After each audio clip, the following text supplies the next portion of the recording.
Hey gang, Mike and Abbott here with Healthy Numbers. Just wanted to bring a little insight into some exercise. Here's what we're going to do today.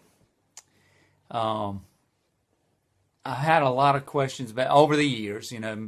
Those of you that have trained with me know that I've always been a proponent of high intensity interval training.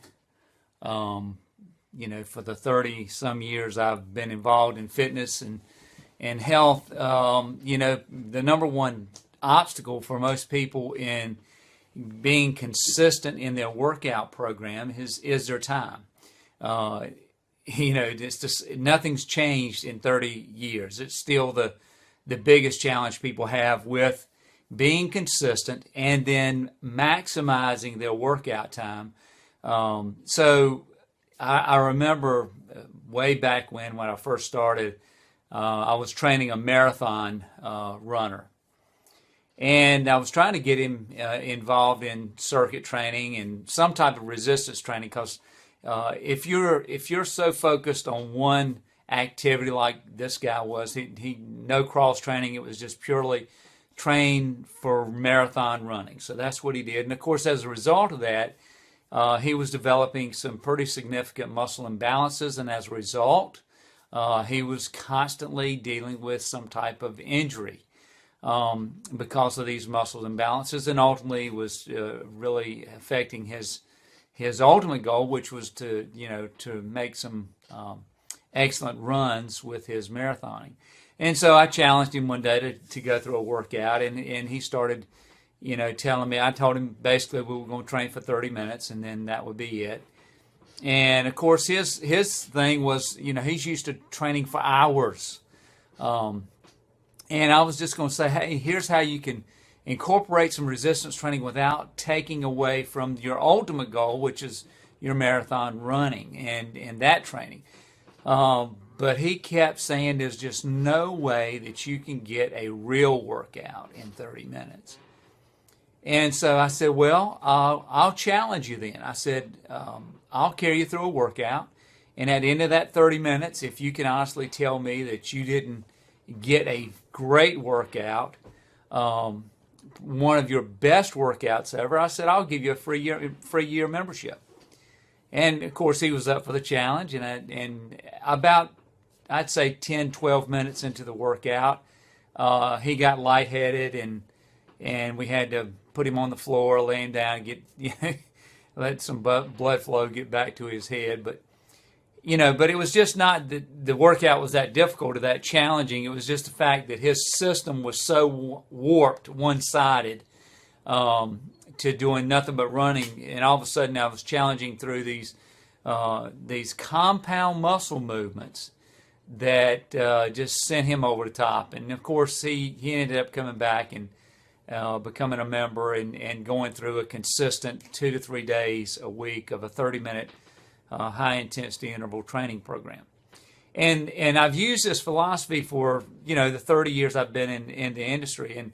And it stemmed from a study done in the Army years and years ago that showed the effectiveness of this. And any of you have been in military know the effectiveness of boot camp. And so I took this study and basically made it the key to my philosophy. So the point of this little snippet here is that if you're really challenged with time and you want to get the absolute most out of your workout, then you're going to have to combine muscle groups in each exercise.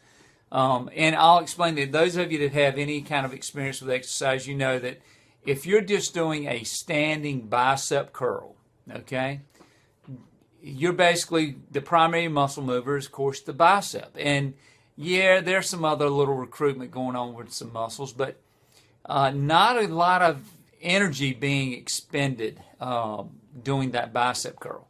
So what I always did with my clients, and of course, your trainer should guide you in this based on any problems you may have, any injuries or limitations you may have. But one of the things, like if I was going to do a bicep curl, why just do a bicep curl? Why not do a kickback lunge and a bicep curl together? And the result of that, of course, is yes, you're still working the biceps, but now you've incorporated a tremendous amount of muscle, especially the larger muscles of the legs and buttocks, in order to complete and do that movement effectively. So as a result, what's happening? Well, of course, you're working the bicep, but you're also engaging the core, because you've got to stabilize your core in order to move. You've got a dynamic compound muscle movement. So you're going to engage the core, so you're going to increase core stability, tightening those abs, strengthening that lower back. And at the same time, now you're engaging the calves, the lower leg, you're engaging the hamstrings, the quadriceps, the gluteus. So you're getting all of these larger muscle groups engaged at the same time in that one movement. Now, in the same amount of time that you did that bicep curl, where you had minimal calorie expenditure and minimal muscle recruitment, in the same amount of time that you did that exercise, you have now incorporated the majority of the muscles of the body in that one movement in the same amount of time. So guess what you're doing? You are going to maximize the time that you have allotted to train. Now, and one of the things that I realized early on in my career as a trainer is that a large percentage of the people that I worked with were not doing exercise because they loved to sweat or they loved to work out hard. And hey, Scott and Elizabeth, welcome. Glad you joined me. Here's one of the things I've always done, and Scott can relate to this especially. I'm a high intensity guy, but not everybody is all into this exercise and fitness and thing, and they're doing it more because they know that in order to be healthy, in order to get the most of whatever their recreation activity might be, they incorporate exercise in their program. It may be a weight loss goal, but a lot of the folks that I've trained over the years, fitness wasn't what they wanted to be doing. They'd rather be doing anything else. So I said to myself, if I can get them in and out in 30 minutes, I'm much more likely to keep them as a client long term, and they would have a long-term success as a result of the limited amount of time they had to invest in that exercise routine. So in order to maximize that routine, dynamic muscle movement. So I'm going to do a squat, bicep curl, and shoulder press combination. All right, trifecta. I'm going to squat, curl, press. So in one movement, rather than just do a standing press, I'm incorporating all of these muscle groups at the same time and getting a much, much better, much more effective workout than if I were just doing a standing press or a standing curl or the squat by itself. Question for you.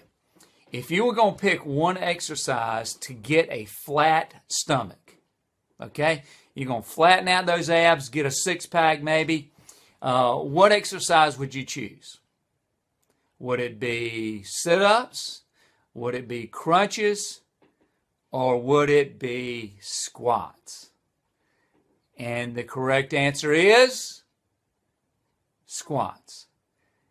Yes, right, that's right. Because why? Why would squats be a better exercise for flattening the abs than doing a bunch of sit-ups or crunches? Because when you do squats, you are burning a lot more calories. And as a result of that, you burn those calories if you're controlling your intake of food, your intake of calories, and you've got the right balance. You incorporate those compound muscle movements, especially the larger muscle groups, and you're going to get a much better effect and a much better result in less time. And that's what the topic is here: how to make the most out of your workout, how to get the most out of your workout in the least amount of time. So again, what are you going to do? You're going to have a dynamic movement, Okay, dynamic, you're moving, and I'm going to do instead of doing just a bicep curl, what am I going to do?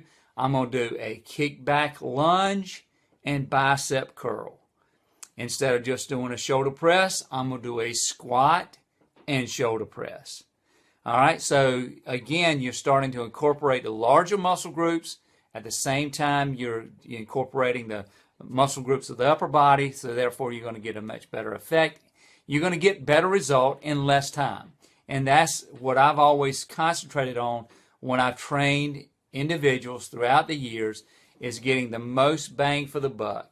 So in the same amount of time, and a lot of my clients would look around and they say, Mike, why is it that I'm 10 minutes into a routine and I'm already sweating, and I'm looking at all these other people around me and they've been here a long time and they haven't broken a sweat yet? And of course, it depends on what an individual's goal is.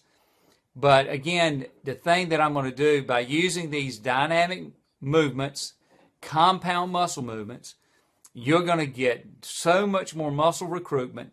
You're going to burn so much more energy, so many more calories, and therefore you're going to get a greater amount of work done in less time.